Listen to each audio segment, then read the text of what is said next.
All right, you're watching Good Morning Nigeria live on the network service of the NTA. And to begin our conversation this morning, which is on emerging trends in reproductive health, let's take a look at this background report put together by Ibrahim Dan Hamidou. A disturbing trend is emerging in Nigeria's reproductive health landscape.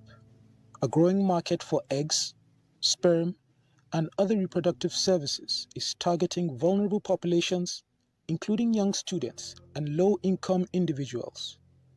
Brokers are offering quick cash to these individuals in exchange for their gametes, often without proper medical oversight or legal protection. This unregulated market poses significant health risks to donors, including repeated stimulation cycles and inadequate counseling. Recipients and children born from these arrangements also face uncertain legal protections. The lack of a uniform national law governing assisted reproductive technologies leaves oversight fragmented and inconsistent. Law scholars and reproductive health experts warn that without urgent regulation, exploitation will increase and health harms could be long-term. Several academic reviews and policy papers urge the establishment of a regulatory framework for assisted reproductive technologies and stronger patient protections. As Nigeria debates new bills on surrogacy and assisted reproductive technologies, the choices made now will determine whether the country protects vulnerable donors, clarifies legal parentage, and ensures ethical clinical practice, or allows a shadow industry to flourish. On Good Morning Nigeria, experts in reproductive health will discuss the risks, the reforms needed, and what this means for young Nigerians and families. Join us as we explore this critical issue and its implications for Nigeria's future. Many thanks, Ibrahim Hamidou, for that background report. We do have a serious conversation on our hands. And joining us to begin that conversation on emerging trends in reproductive health, let me introduce first here in the studio, Dr. Ibrahim Wada, who is Chief Executive Officer, NISA Premier and Gariki Hospitals. A pleasure to welcome you to Good Morning Nigeria. Good morning, Nigeria. Pleased to be very happy to be here. All right, many thanks, Doctor. Also here is Dr. Ejike Orji. He's the Chairman, Management Committee, Association for the Advancement of Family Planning and CSO Focal Points FP 2030. Also the convener, 5 Million Women Database. Good morning, Doctor. Morning, Vero. Why women? Why 5 million women? I'm only interested in women. Really? Maybe that's why we sat you yes, here. I'm so excited I'm sitting next to her. All right, let's begin this conversation. And, I'd like to start with Dr. Wada, who is interested in men as well. Both sides. But how significant are these new trends? You know, women selling eggs, men selling sperm, and young ladies embracing, reproductive, trying to check their reproduction and all of that. How serious and what are the implications for Nigeria? Well, first of all, thank you for this program because you're trying to open up the minds of people. But it's a serious threat as far as I'm concerned. The reason is lack of regulation. The reason is poor knowledge in a proportion of the practitioners, and then lack of understanding of the rights of the women who are getting into this path.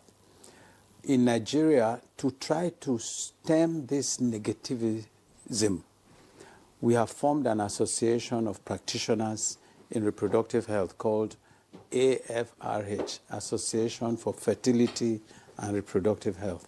This is self-regulation in the presence of a vacuum where, people can just start as they wish with very little training, with very little monitoring.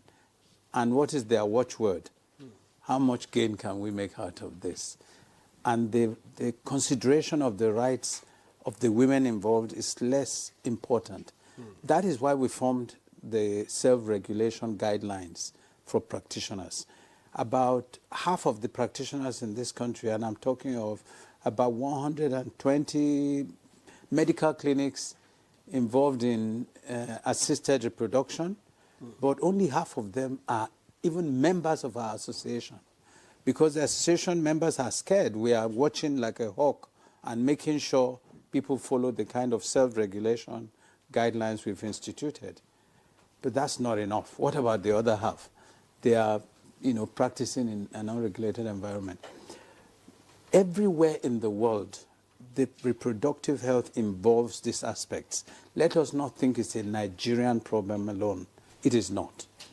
However, because of the risk of being abused and those who are needing the services, for example, women who need donor eggs, men who need donor sperms, and as well as those who need surrogacy, for example, their backs are to the wall. They can be exploited very easily. So what's the way forward? Beyond our self-regulation as practitioners, we need to work very hard, and we have been working very hard for more than 10 years, almost 20 years, with the National Assembly to protect all sides. It's not enough to focus, say, women are victims. The practitioners must be protected. What does that mean?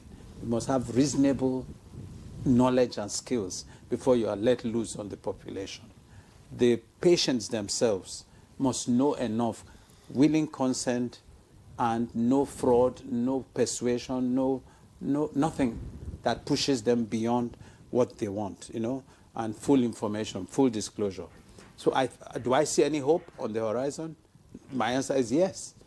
The National Assembly is working very hard. All right. The practitioners are also trying. All yes. right, Dr. Wada, but what does the National Health Act say at the moment? Is there anything in that act that talks about this practice? There is weak reference to gametes, cells, and tissues. It's not very specific, and that's why we are fighting for a law.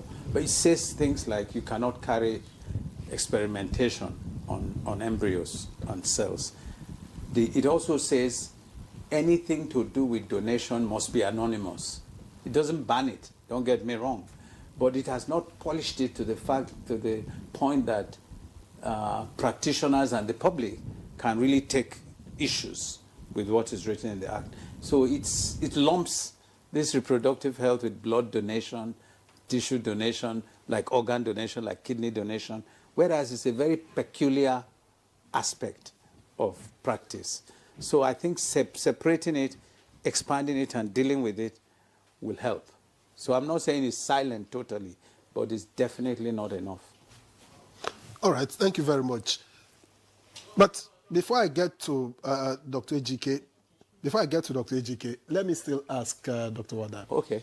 Are there ethical questions that arise from commercialization of this reproductive health? Yeah. Too many. What the provision is in our own guideline is that you cannot be cajoled, you cannot be exploited. It's not a commercial venture. You must understand what you want to do to part with your eggs, how it's going to be done, what harms can come to you. You can be compensated. You should be compensated. But it's not the compensation that's making you do the act. We have a duty to make sure you understand what you want to do. You want to do it. And then say, okay, it's not, okay, the money we're going to pay you is this amount. We're going to say, okay, if you're going to do this, you'll be out of work for a certain period. You will be unable to earn. If you're doing surrogacy, for example, you cannot be in your home, in your community where everybody knows you. But does it apply to sperm donors, for instance? No, the sperm donor is an easier lot of it. Commercializing sperm donors is, what they do is they pay you your transport money and the time that you've spent doing that.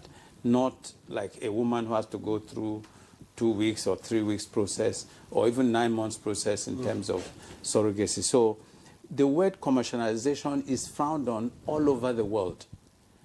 Abuse means commercialization. So what is reasonable compensation for coming up and down? You have to pay transport, for example. You have to eat. You cannot be at work at that period. Those are the sensible calculations that are done to protect the patient, because we are not in a society where you are paid a salary just for being a citizen. You can do that. altruistic donation, total, no money exchange, nothing, because the government pays you once you are 18 to live. But here, it's not the same. So we have to modify our way about it. So what is reasonable compensation for this patient or woman who is carrying another person's baby for 9 months, must relocate, needs accommodation, must have health care, antenatal care, must have, cannot go to work. Those are the components that we look at. So you cannot shake hands and say you've done this in our society and move on. You can do that in England because the person is already fully paid as a salary earner, whether they're working or not. Or not. All right, many thanks, Dr. Wada. I would pause you a bit, and while we're speaking, we had joined us Dr. Salma Anas Ibrahim, Special Advisor to the President in Health. Many thanks for joining us, ma'am. Thank you so much, and good morning, Nigeria. All right, so you have actually confirmed that Dr. Oji is a woman's man. Yes. You know, we talked about that much earlier, about his 5 million. 5 million. Okay, and he's been sandwiched by 2 women this morning, so fantastic. But, you know, Dr. Oji, you know, back to the conversation, you know, Dr. Wada has laid a background about all of this, but speak to us about why this market is growing at this time. I mean, in the past, rarely would you hear about people donating eggs, surrogacy, and all of that. What really are the issues? I think the fundamental thing here is human beings do not live in a vacuum. We are a product of our environment. And then at any point in time, survival is the most important thing for a human being. Most of the young people, for us, in the development sector, in terms of reproductive health and all that, let's focus a little bit on population. Nigeria, at independence, we were about 45.2 million. As we speak now, we're estimating that our population is 226 million. England, that colonized us, was 50 million, 50 point something million at independence. England is about 64 million now. So you can see the difference. Now, the population explosion we have has made it, has kind of redefined our population structure. 74% of our population is under the age of 34. So we have a highly dependent population. In fact, 15% of the population is what is taking care of 85% of the population. So what am I trying to paint here? So we have a youthful bulge, which we have not planned for, which we're not doing anything for, and they're on their own, so to speak. Nigeria has the highest out-of-school children in the world. It started about 4 or 5 years ago. Nigeria is contributing 28% of maternal mortality to the world. Meanwhile, we contribute less than 3% of the world. So I'm painting a picture of the environment you see these young people. And most of them cannot afford 3 square meals a day. So, like I said, human beings must survive. They look for things to do. Before, people used to say young women go into prostitution to have money, to do things. Now, how many people can prostitute really and make good money in terms of that kind of thinking? So people are looking for ways of surviving. And part of it is some of these things that we're seeing. I'm glad that Dr. Wada is here because that is his sector. He started this well about 30 years ago. I remember in the 90s when he started, he came back from England. I was working with him because I knew, as a reproductive health expert, I knew there was a big gap. Nigerian women, yes, our population is developing, but there are also women who could not have babies and needed to be supported. Now, also looking at the resource gap, maybe just about 2 or 3% of Nigerians are the people actually controlling the whole wealth of the country. So the rest. And then some of us who are students and this sort of Maslow's law of hierarchy of needs. If you look at the base, which is physiological need, food, air, water. More than 80% of Nigerians are at that level. They want food today, not tomorrow. Don't talk about tomorrow for me. I want to eat today. So anything they see is an opportunity.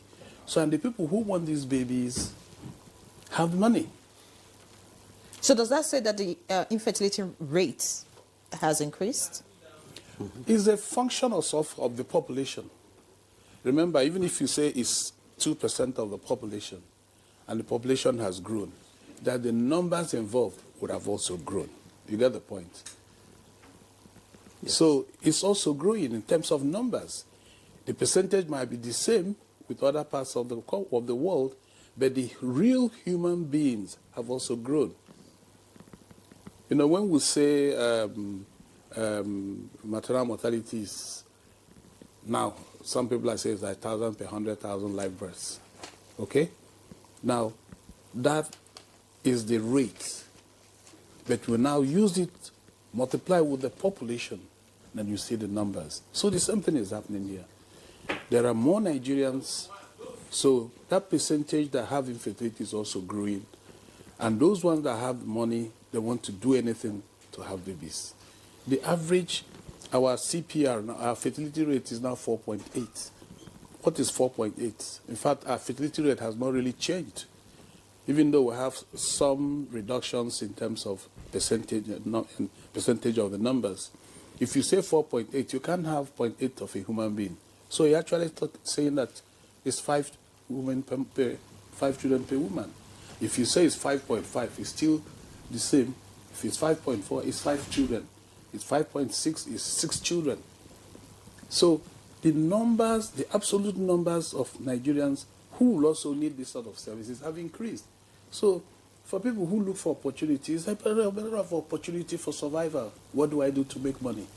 I'm young, I can produce eggs. I'm young, I can produce sperms. And then, you know, for them that are in the infertility business, if a woman approaches 40, they will be very, very reluctant to harvest that woman's egg because the chances of abnormality will increase. The Down syndrome, once a woman gets to up to 40 years and starts trying to have a baby, the possibility of having a Down syndrome is very high. Very high. So the market is actually the young people. All right. Thank you, Dr. Ejike. Just following from where you are, Dr. Anas, welcome. And I'm wondering, many unmarried girls are now secretly embracing family planning. What does this say of them, the society, the family they come from? Does this signal progress or failure of parental and social support system?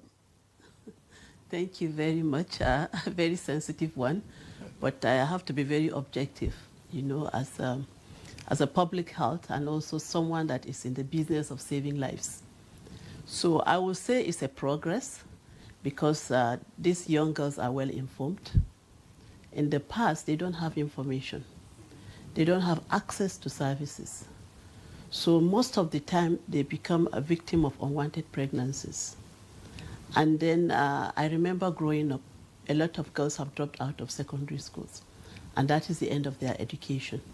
And also, even at university levels, a lot of girls have become victims of what we call the quacks, yes. You know, doing abortions, which is becoming very uncommon now. Yes. Because they don't know who is the right person to reach when they become victims of unwanted pregnancy.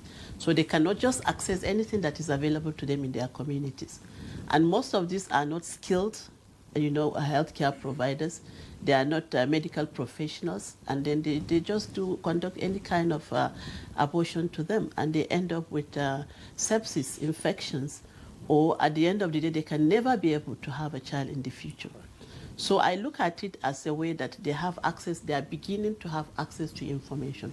And this is something that Nigeria started working on for a long time, because others will look at it on the other side, that providing information to young people, you are telling them to go and have sex. It's not so, because there are several platforms. If you don't give them the right information, the accurate information, appropriate information, they will access it everywhere. The social media now is there. Their friends can tell them the wrong information. So this journey started almost like 30 years ago, if I may recall, where we started talking about integration of family life education into our school curriculum. And this Ministry of Health has been working assiduously as of that time in collaboration with Ministry of Education. Some states were able to do that. A lot of states have not been able to do that due to resistance, due to misconceptions. But the effort is still ongoing.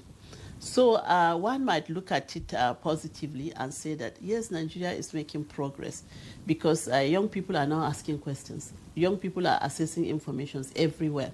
And for us, we've made our healthcare providers, our health facilities very friendly. You know, it used to be very unfriendly to young people. When a young girl, especially unmarried girl, come to ask for information, what they meet is hostility by healthcare providers. Why are you here? This is not a place for you. Dr. Anas, are you saying that having girls less than 18 use contraceptives is making progress, you know, for a country like Nigeria? And speak to us, as a medical practitioner yourself, are there no health implications of using contraceptives that early in life? So using the health contraception, whether you are 18 or above 18, it has no different implications, just like for any other woman. There is no special implications of using it early or not early. I mean, what is most important is that you gain the benefits of using family planning commodities that are available to all women. So you see, when we look at it, and it's an integral part of our effort to achieve universal health care coverage, just like I enumerated the risk of not using it versus the risk of using the benefits of using it. So it's more beneficial for a girl to use it rather than to fall victims, you know, of unwanted pregnancy. When you not talk just about use it without the risk. consent of their parents, or use it with the consent of parents. What is? So this is something that we have really gone through and debated and have also involved stakeholders, including religious leaders in this journey. So we have an age now that we say minors. When you are below 13 years, you must have consent of your parents. And there are policy documents that were developed led by the Federal Ministry of Health in collaboration with all the various stakeholders, as I said, including Ministry of Education, Justice, and also various stakeholders like religious leaders. So we reach a level that at the age of 13, some argued 15 years, you must have consent of your parents. But if you are above that, you should be able to take a decision when you are well informed, well guided in terms of what you need to do. So, of course, we are not, at his earlier say, we are not working in a vacuum. We are not in Nigeria, and every girl is also in a society, in a community that is also controlled and influenced by several factors, including religious factors. But what we are saying is that let everyone be well informed to be able to take the right decision at the right time, rather than being victims of ill health as a result of complications of unwanted pregnancies or curtailing their future progress. All right. Thank you. Thank you, Dr. Anas. Let me get back to Dr. Wada. Dr. Wada, you are a pioneer in this setup. So what have you found, you know, through the years? The way it was 5 years ago is not the way it is now. It's not the way it was 10 years ago. And so what would you say is driving the increasing demand for procedures like IVF, sperm donation, egg harvesting? What would you say you have found to be the driving force? I think the interest is on both sides. One, the public themselves more aware that there are solutions to seemingly intractable infertility. In other words, in the past you say, oh, you're already 45, no hope. End of story for you. You don't have a child, you're going to leave this world without a child. But today you are aware that something can be done about that. So that demand side is increasing with awareness, with probably boldness, because you have seen results on the streets already. So you want to solve your own problem. The second side is the supply side. The women, the men, their awareness is increasing. I dare say that approximately half, from my experience, are in need because they need new clothes, they need fashion and other things. The other half have a genuine reason for entering this arrangement. A the growth is probably there's a tendency to they have tilting towards the more I need some help, therefore I'm going to do this. When we started, it was not like that. It was few people, and we could see the genuine effort. I mean, people saying, I want to help somebody who cannot carry her own baby. I'm ready to do 9 months of my life trying to support them. But the field is saturated now on both sides, demand and supply. Why we need the law is to create a balance. So neither the supply side is exploited, nor the demand side is exploited. But are you ruling out economic, reasons? Yeah, economic reason is appearing more. It's trying to tilt the balance from half genuine wish to help to more what can I benefit. So I'm not ruling it out. I'm thinking the pressure is driving the thing, and that's why we are talking about it. If it was remained where we started many, many years ago, then there would be less talk about protecting both sides. All right. So I agree with you. Many thanks, Dr. Wada. Let's get back to Dr. Orji. In all of this, you spoke about economic reasons, poverty being a fuel, for these practices. But let's look at it from the point of the medical personnel themselves. Like Dr. Wada tried to say, there are a lot of people who have gone into this business. It's a business for them.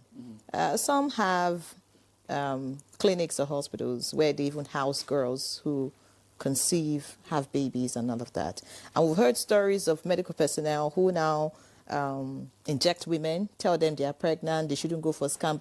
There's some stories about, fake pregnancies cryptic pregnancies. Okay, thank you, doctor. Cryptic pregnancies. And, they have houses where they keep girls, get their babies and all of that. Talk about on the part of medical personnel. Are we losing it? Are the medical personnel who are in this field, are they... What's driving them? Is it money? Is it are they really concerned about people having babies, or it's just a way to make themselves rich? What did you say? Cryptic pregnancy? Yes. It's money. It's money. They're looking for money. They're not helping anybody. They are quacks. Quacks. We've been talking about quacks for a very long time in Nigeria. In fact, the National Health Act, he mentioned, I was part of fighting for that act. The reason was that the whole thing, there was no regulation. Absolutely. Now, remember when the act was done, things like infertility management was just a thing that is here and there. Like you say, he was one of the pioneers. I remember I was so moved when he started. I worked with him without any fear, going around the whole of Nigeria. Because I said to him, when it comes to infertility, there are 3 levels. One, people who you have to do an implantation of egg, which is the IVF. Yes, IVF. Yes. Then the other one is people you have to manage their being together. When a man is married, he's in Lagos, his wife is here, for a whole year they will see each other, they say they are cohabiting. How the hell are you going to have a baby? You need to manage those ones. Then there are ones also that you have to be told what to do, even doing the act to get it. So there's a spectrum.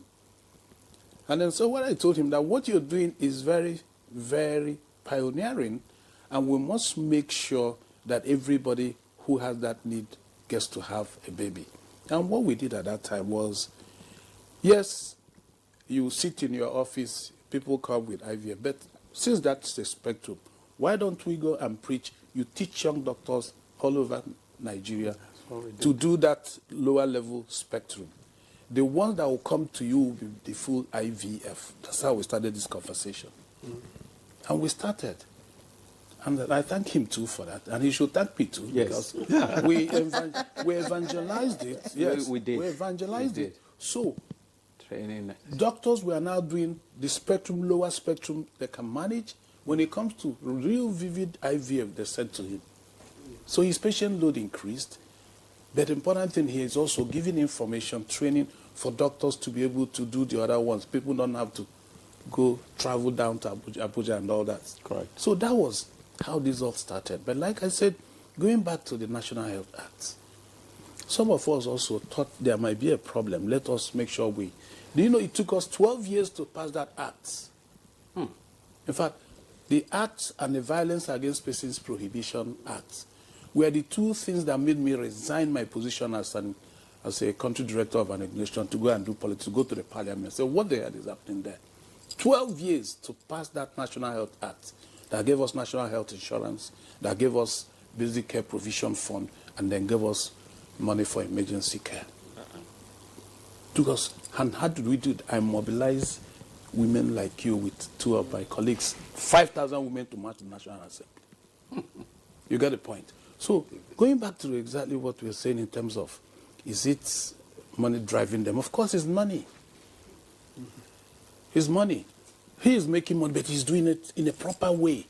And a lot of people are gaining. Why this number? Those who are looking for money and doing it the wrong way, who are involved in cryptic pregnancies, those are harvesting eggs, without properly educating the girls and all of that. Why is that number increasing? No regulation? That is it. Part of the... You see, human beings, if you don't put proper laws to stop them, they'll stop at nothing. Even if it's in America or England or Europe, regulation, laws are the things that stop people from going beyond what they're supposed to do. And then the environment of everything goes. We've been shouting for 20 years that this country is going down, down, down, down. Nobody listened. So the hens have come to roost now. You get the point.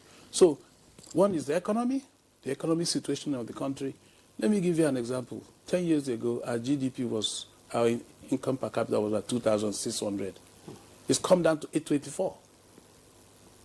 There's nowhere in the world that you have that kind of crash. So the ability of the average Nigerian to earn money to take care of himself or herself has dropped so including doctors, despite their oaths. Including doctors. That's why they are japaing. That's why they are leaving the country. So the ones that are here, for them to make reasonable income that can support the high cost of things, that means they have to go beyond what they know. And what do? They do it illegally. Because once you are a doctor or a medical personnel, you do things beyond the level of what you're supposed to. You are now a quack, even though you're a physician. Absolutely. You're now a quack. And what you're doing is criminal. And then because the driving force is not for common good, the driving force is financial benefits.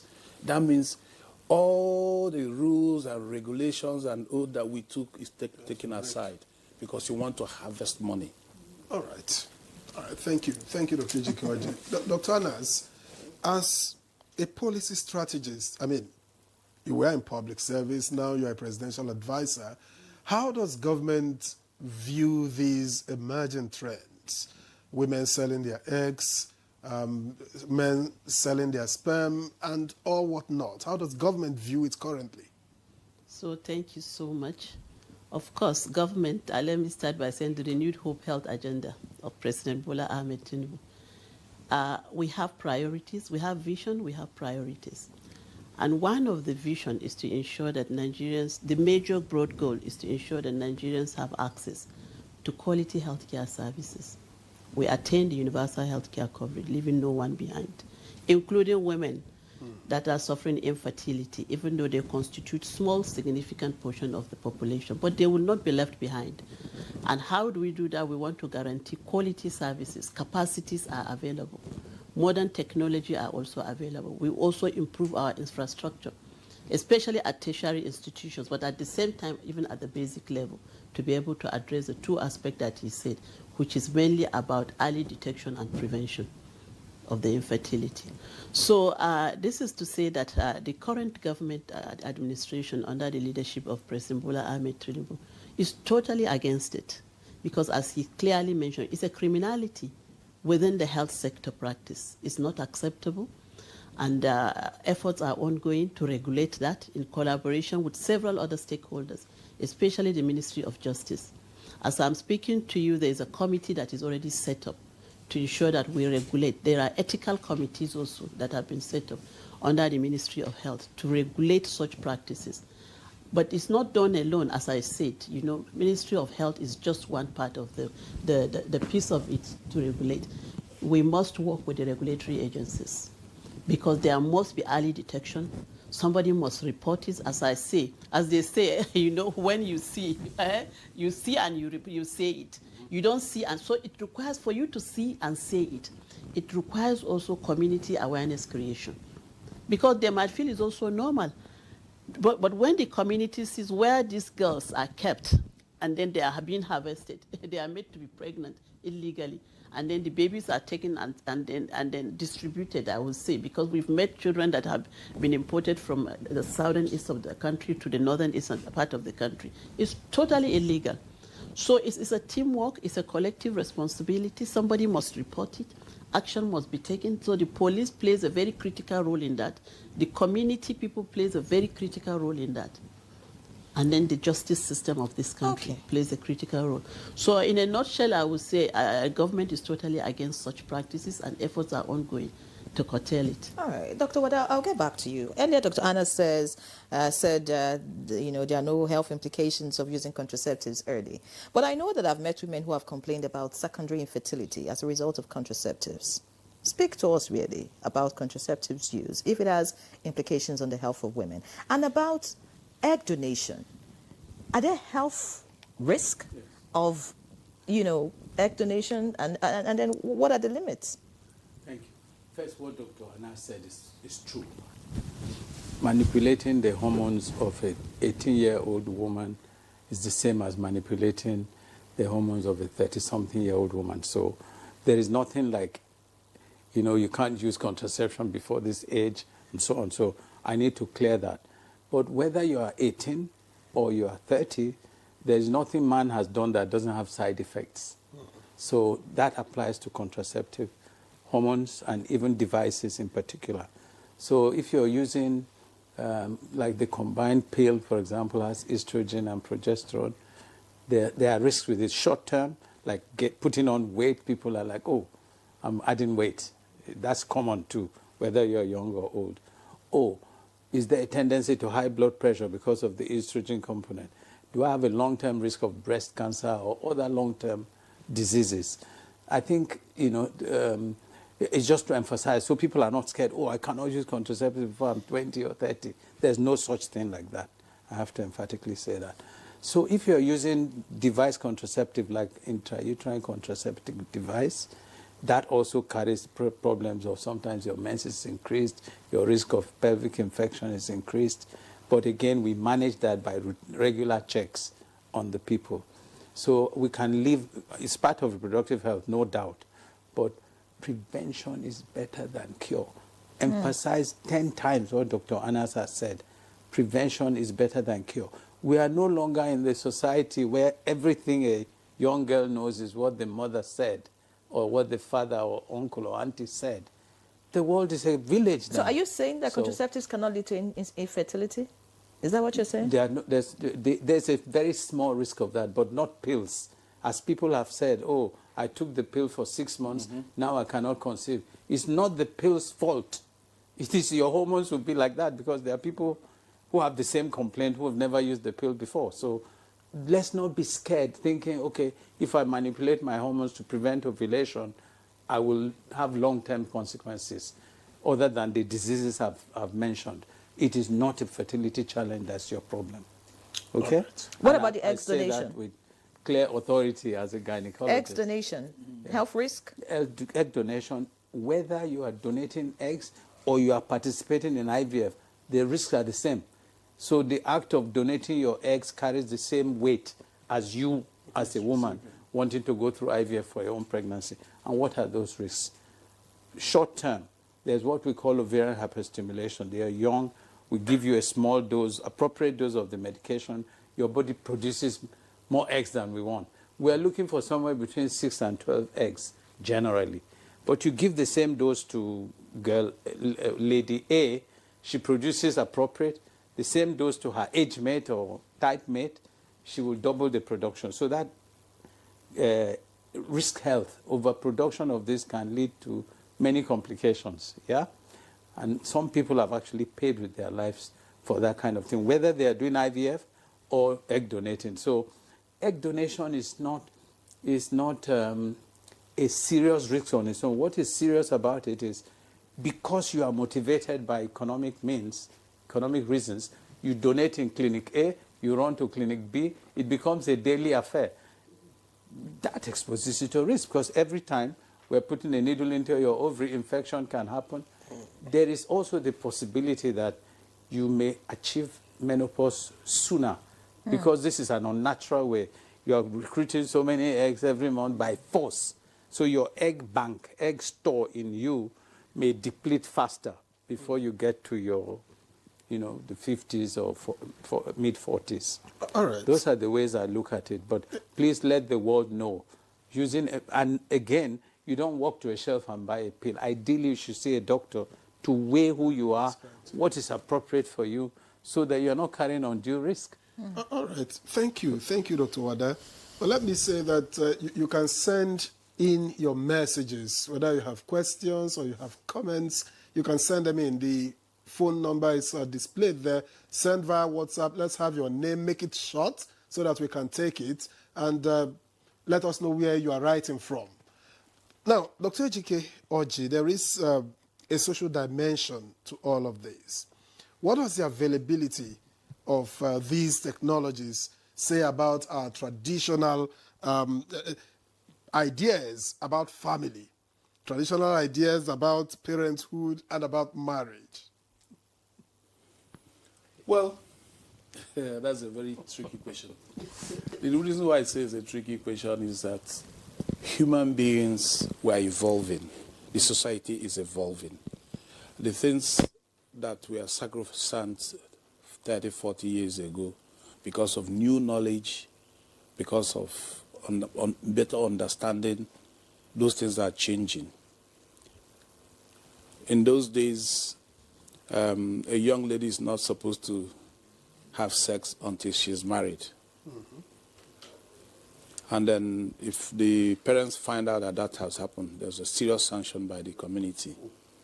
In fact, where I come from, if you have extramarital sex and it's discovered, they use your name to sing in the market square. Mm-hmm. So no longer now. Everybody knows that you've done it. All right? But if you do it now, and they know you might be sued for harassment. Mm-hmm. You get the point. So the onus have now gone from the individuals to the society to be able to control what we are doing in a more rigid way, not even the parents anymore. Most parents cannot control their children. The reason is that the quality person time we spend with our children is not the same with the quality human being time our parents spend with us. In the morning, I'm off to work. My wife is off to work. The children are left with house girls when they were young. The woman probably comes back earlier than the man. So at the end of the day, that exposure is reduced. And those values that was put in us, we didn't have the opportunity to put the same values to our children. Not because we didn't want to, because of time constraints. So all this is happening in our society. And then the greatest disruptor of our traditional systems is technology. That's the biggest disruptor. Yes. And then the social media has completely shattered everything. I knew that 20 years ago. I knew that 20 years ago is what was going to happen. So myself, I turned 70 just last month. You get the point. I'm in the 7th floor, so you celebrate me. But, I started investing my time, my knowledge in technology because I know that is the future. Mm. Like I said, I told I'm a convener of 35 million women database. Part of what I'm doing is that women should know that technology is the future. So in our platform, in our dashboard, there's a technology component that will build women's technological know-how. Mm-hmm. It's part of that understanding what is going on. You hear some women say, I'm not in the social media, I don't want to be in the social media. How the hell will you know what your daughter is doing? So, parenting has gone off from person only. It's also gone on to the social media platform. Once you follow your daughter knows you are following her. She will know, she will reduce what she posts. They now block their parents. That's the new trend. So, Of course. now when you have blocked your You can't parents, see them. then there's a consequence. The carrots and this thing. Oh, you blocked me. Okay, that's your pocket money you're getting. You're not going to get it anymore. You must find a way. Or you might have to sit down your child and say, why did you block me? There must be a reason why you blocked. There will be a conversation. Before, if you are not on that social media platform, you will never know what he or she is doing. So these are some of the new trends that are coming, and it's technology is disrupted, and it's going to disrupt more. In the next 10 to 20 years, if you are not technologically enhanced, you'll be out of job. In 2019, I led 3 other consultants. She was there. Okay. We worked with the National Institute of Policy and Strategic Studies because the president at the time sent a memo to them and said they should develop recommendations to him to look at population growth challenges and human capital development. So the directing staff called me and said, please, you have to come. The president has heard your big mouth on population. Yeah. Come with 3 other consultants. Let us develop this thing. So we developed, shared the national policy on population. It should be revamped. And then made 12 recommendations, including the future of job. And what is the major thing in the future of job is building the technological know-how of our youth. So technology is disrupting everything. But negatively, more negatively, right? Well, it depends on how do you want to look at it. In my women platform, they have a chatbot for a medic, an AI medic. They also have, you can call a doctor who can be 10,000 kilometers away. That is not positive. That patient wouldn't have had anything near a doctor. It is negative because you don't have men on that platform. Anyways, we'll get back to you. The men provide the services.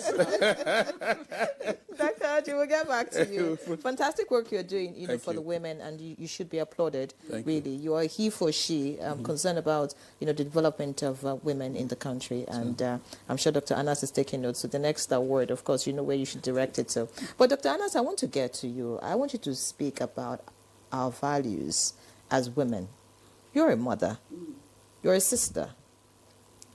And growing up, I mean, you're not in this generation, so you know what it was like those days. Now, where do you think we're headed in the next few years with the trends? And do you think we should allow it to grow, or we should tame some of these emerging trends? So I will continue from where he stopped. We are technologically driven at the moment, and there is no option but for us to align and be part of that journey so that we don't isolate ourselves. Because just like he rightly mentioned, there's a huge gap between my generation and even my children's generation, because everything is about technology. So women also have to align with it. It's not a difficult thing to do. I saw a 90-year-old that is so knowledgeable about technology. I just don't want to mention the person's name, but a very prominent Nigerian who is on top of the game. So it's not something that we are so scared of that we cannot touch, because it's like you are isolating yourselves and you cannot make contribution.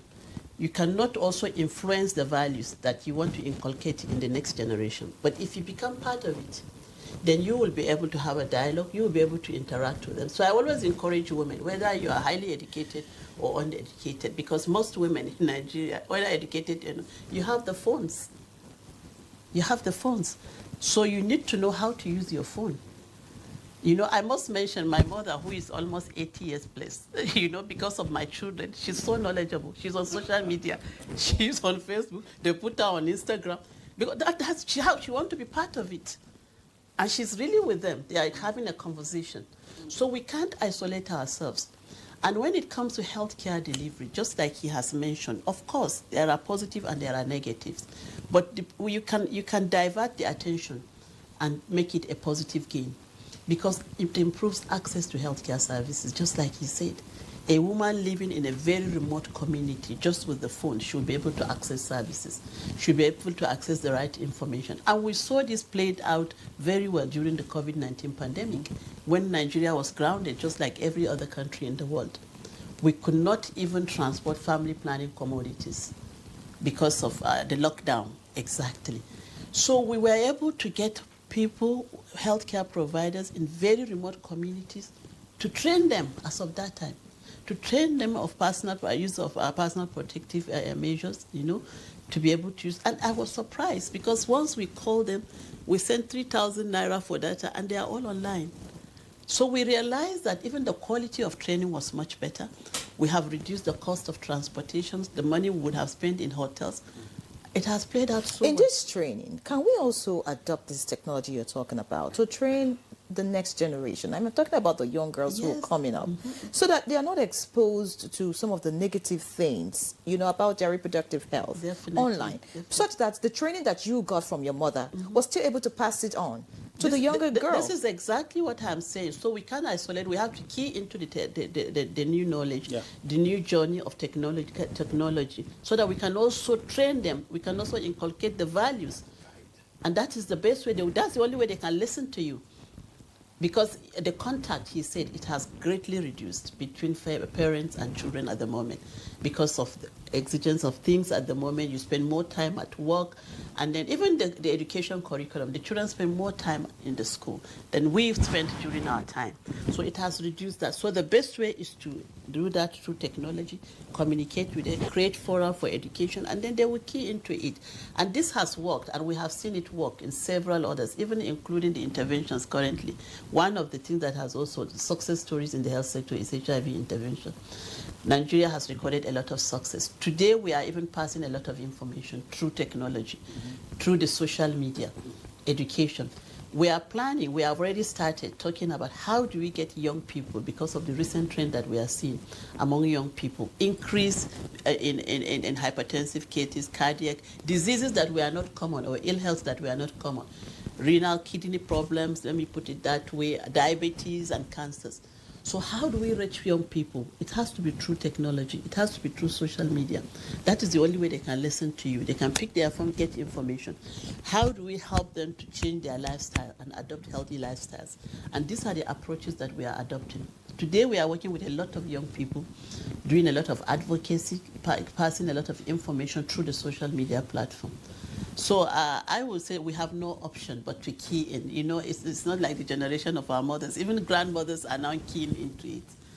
That is the only way to survive. That is the survival mode for the future. All right. Thank you very much, Dr. Anna. Some messages have come in. Just before we go on break, let's see if we can take some of these messages.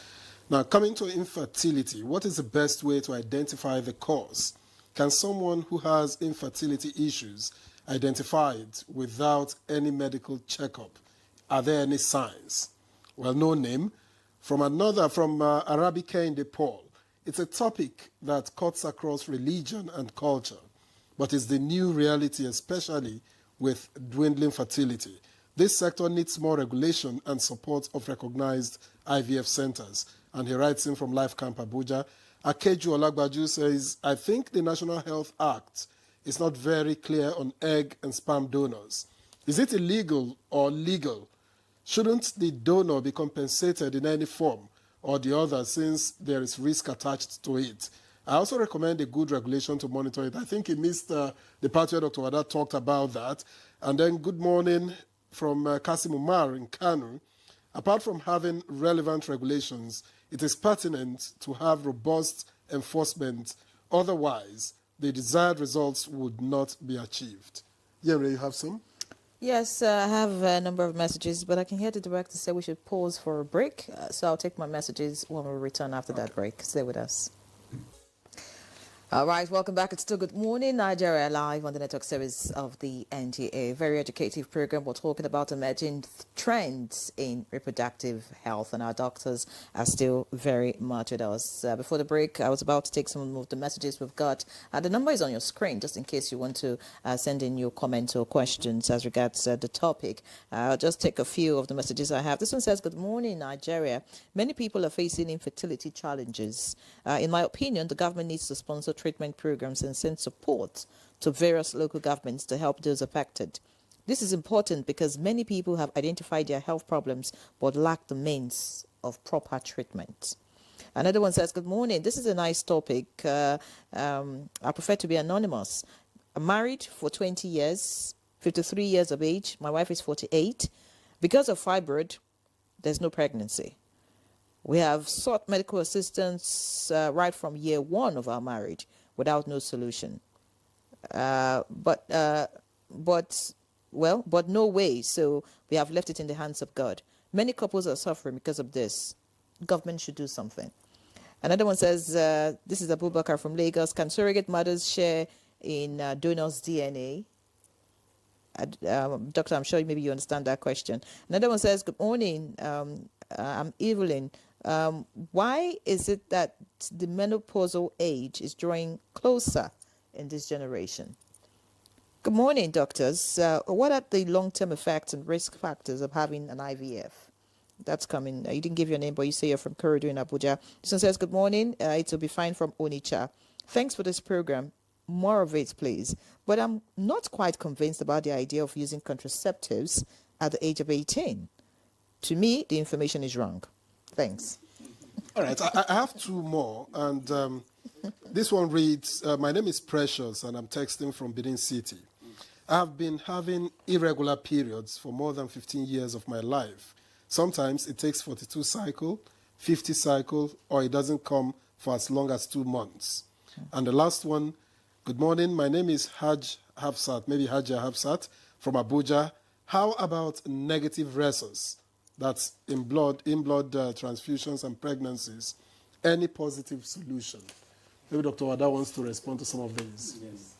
Thank you. I think one that caught my attention is what are the signs of infertility? Infertility is a time diagnosis. It means that a couple have been trying for, say, 12 months actively. They are not using contraception and they meet fairly regularly, and yet nothing has happened, no pregnancy. So it's not a sign that you can detect, just like that physically. It's just that two people have gotten together for this length of time and no result. How would you know what is the problem? You consult medical personnel. Can't medical conditions show that you'll be infertile?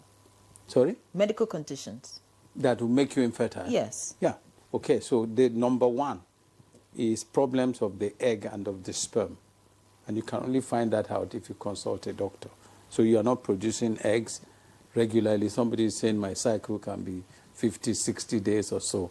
It's telling us as doctors that she's not releasing eggs regularly. The second one is that the fallopian tubes, which is where the eggs and sperm will meet in the body of the woman, is blocked, so they cannot meet. So that's another major reason. Then you have issues of the lining of the womb or the womb itself. Somebody is talking of fibroids. They can be associated. Generally, those are known factors. It can be from the man whose sperm quality is not good, the woman who is not ovulating, tubes are blocked, or the womb is not hospitable for conception. But then there's even a wider envelope of health. Yeah? So if a woman is diabetic, she's hypertensive, taking all sorts of things, that will weaken her fertility. Age is a factor that is probably more important than anything else I'm trying to say. So if you are, say, 35 at the time of getting married, you don't have much time left, so there's more need to go look. Whether there's something wrong or not, your egg quality, like has been highlighted by Dr. Oji here, it starts going down. Women tend to spend their best eggs when they're young. And as you cross 28, 30, there's the ones that are left, there's now a mix of good and bad. And that mixture tilts towards bad.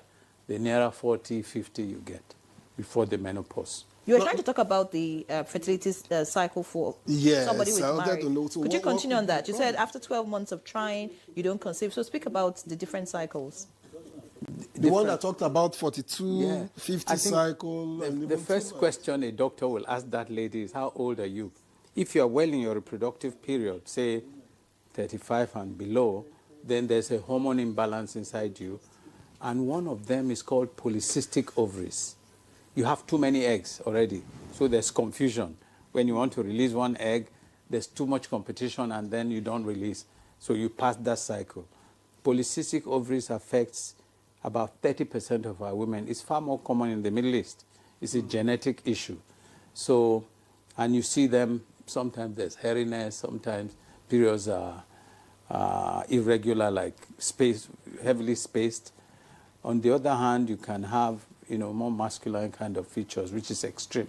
And you may not see your periods for 6 months, sometimes a year, because there's increased predominance of male hormones in the woman. So I say something that women produce male hormones, even men produce female hormones, but in either way, it's suppressed, so it doesn't affect you. But if you have polycystic ovaries, you can produce more testosterone. So you see women with mustache, beard, hair on the chest, things like that.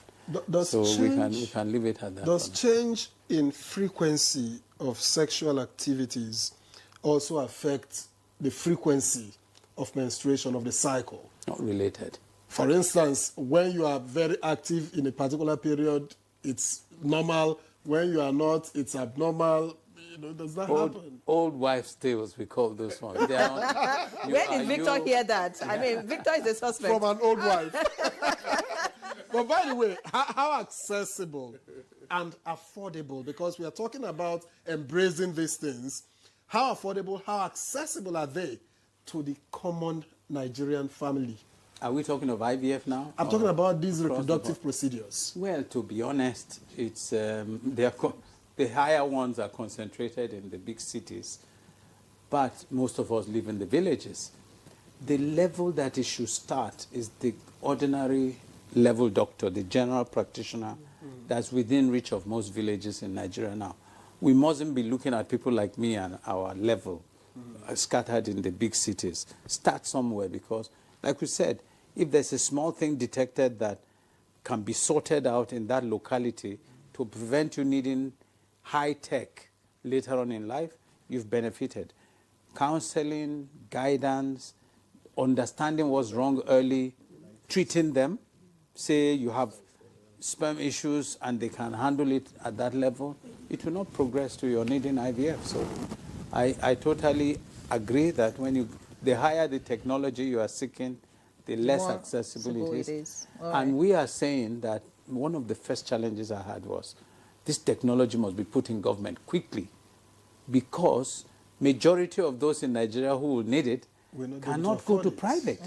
So the first project we did, thank God, was at the National Hospital. And since then, okay, there's IVF, there's all sorts of levels of reproductive technology then, because we didn't want to hide it, we wanted to share it. And so it's there. And from there to many other teaching hospitals, Port Harcourt, Benin, everywhere. Even Lagos has it now. Okay, many thanks, Dr. Wada. As we begin make to it round up the more conversation, Dr. Oji, I'm sure you want to respond to some of the questions, but I want you to speak about safer ways we can engage in assisted reproduction. Say, for example, freezing of eggs. That's becoming a norm these days. So instead of waiting till you're 40 or when you eventually get married to now begin to look for ways to get pregnant and involved in all this kind of practices that may not be healthy, why don't we promote, say, you're 30, freeze your eggs. So when you want to have kids, you just simply go harvest your eggs, and we don't really have some of these issues. Are there ways around this that we can sanitize this industry, this reproduction industry?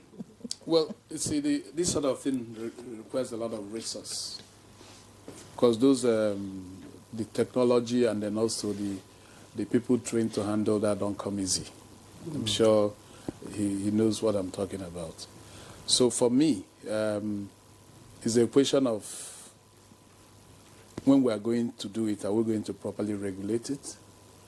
And then who is going to support it? Because at the end of the day, the people also who were saying they can't get it today, can they afford to go? Because if you freeze your air, you should be paying for the storage. So that is the problem. I think there's a place in Lagos now. They just opened and they were advertising. Saw it on social media. They were advertising. When you look at the room alone, to the cost of keeping that room, not even the equipment. When I looked at the facility, so I think the major problem will be a function of resource. So what solutions are available to deal with some of these That's issues? why I'm looking at my sister here. So it's when government is actually like the stakeholder that will be able to look at some of these issues and see how can we fund it. The National Health Act, I think there was some suggestion at the time to support that. That's why when we said 2% of our national federation account, income from the federation account, 2%, minimum 2% of it should be used to do the National Health Act funding. Eventually, the parliament at that time reduced it to 1%. The present government of Asiwaju is taking it back to minimum 2%. If that happens, then a lot of resources can be recruited. And if that is so, then these are some of the areas which is why this conversation we're having today is part of advocacy. I'm sure government is listening. Government is sitting with us. So, all right. They should be able to also see in the future how can this be funded. Should it be part of what the National Health Act should put, that basic healthcare provision fund, should we put some of that money there? But it's an act. For you to change, to be frank with you, we make sure we reinforce that basic healthcare provision fund. It must go to the primary healthcare sites. But also, we can, in terms of the guideline, since the money has to be used in the primary healthcare center, so should be able to put some of these facilities in the primary healthcare centers. But there are certain basic facility provisions. Anywhere you put that, there must be constant electricity. There must be trained personnel to manage it. So it's not a half-half measure. Otherwise, 4 or 5 years, some woman will come back to get her eggs, and so the eggs have all deteriorated because the facilities are not properly managed. All right. Thank you, Dr. Ejike. Dr. Anas, Dr. Oje has said you are government, so we should call you government now.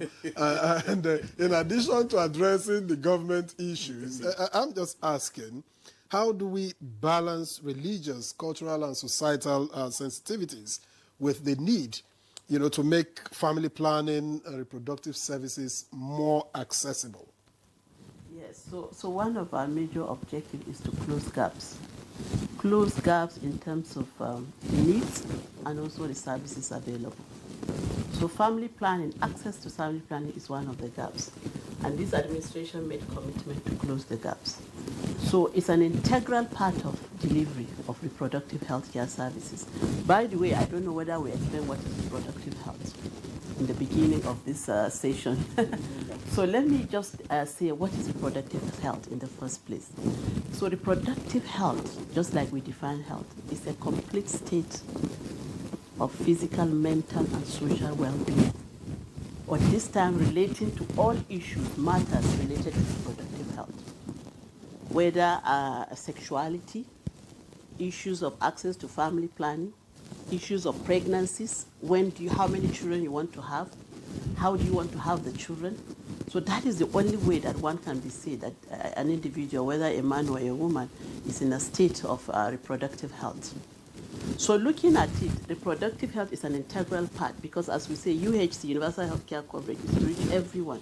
And women are prioritized. You cannot, women and men also inclusive in reproductive health, are also prioritized to have access to family planning commodities. And the good thing that this administration has done, which we started since 2012, we committed at the national level to support procurement of family planning commodities because most women are vulnerable. They don't have the purchasing powers. They cannot purchase. So it made it free for women of reproductive age to access family planning commodities across the country. And we have continued with this commitment up till date. But it looks like the budget for 2025 is slimmer. For Family planning. we have maintained that budget. It's not slimmer. It's still the same. Considering And population. It's still the same, and we continue to increase on that budget. But the good thing that the government has done this time around is to also make it an integral part of the basic healthcare funding, just like Dr. Ejike mentioned. The basic healthcare funding, which is 1% of the consolidated revenue, to be allocated for health. And the aim is to ensure that it reaches the vulnerable people, which are mainly women, children, and the elderly people. So now family planning is also an item within the BH. It's a major key item and a major key deliverable. So that funding, in addition to the catalytic funding from government, which is from a different pipeline, we also have another funding from the Basic Healthcare Fund that provides family planning commodities. But these are all commitments at the national level. The sub-national level have a lot to do. And we continue to advocate to sub-national level also. They should also have a budget line in their health budget. At least we said 1%, isn't it, of commitment of health budget should be dedicated to procurement of federal and sub-national to family planning. And I'm happy to mention more than 10 states at the moment are already procuring family planning commodities. Okay. Many thanks, Dr. Anas. We need to round this conversation. I'd like to hear from... Just to add to the family planning, in a minute. The government has also put what they call the disbursement-linked indicators. The PVAC also is putting 5.77 billion for family planning this year. The National Primary Health Agency is going to spend $6 million also on family planning. All right, great. So we're very delighted. All we're now talking is the accountable use of that resource. Resources. Creating awareness. Dr. Wada, I want you to speak about medical personnel who are involved in this business illegally. What can be done? Thank you very much. Prosecute them. The illegally is probably not the correct word. The correct word is have knowledge. They don't know the whole system. They know a little and think they know all, and they're embarking on things without much control. So we can combat this by training them, which is, my friend has told you about our efforts many years ago to go around the country to enlighten practitioners. So now, thankfully, there is a formal training program for doctors, gynecologists who want to be experts in this assisted reproductive technology. And the West African College has a one-year program where you slot in, you know the length and breadth of it, the ethics of it, and the technology of it. So that is happening. We have trained like 40 if you say it's not so illegally, far. what about pediatricians or orthopedic doctors who go into this kind of thing? Isn't that illegal? Again, yeah. I've heard of radiologists. I've not heard of pediatricians and all that. And quickly, because we have an association, we're able to pinpoint some of those and get the government to act. The level here is at the medical council and at the state who register practices, who monitor what those practices can or cannot do. So they need to step up their act and regulate more the than system. anything else. All right, many thanks. We need to round off. Thank you very much, Dr. Ibrahim Wada, Chief Executive Officer at NISA Sud Premier and Garaki Hospitals. Many thanks for joining us, and well done. We know the work that you're doing. Of course, Dr. Salma Anas Ibrahim, Special Advisor to the President on Health. Thank you so much for being our guest. We appreciate your insights. And of course, Dr. Ejike Orji, Chairman Management Committee Association for the Advancement of Family Planning and CSO Focal Point FP 2030, convener 5 Million Women Database. And from the way you look, it shows clearly that if you're surrounded by women, you will look very good, even at old age. Fantastic. All right, so thank you very much for being our guest. That's Good Morning Nigeria this Friday. I'm Ian Ray John. Live locked on the NTA.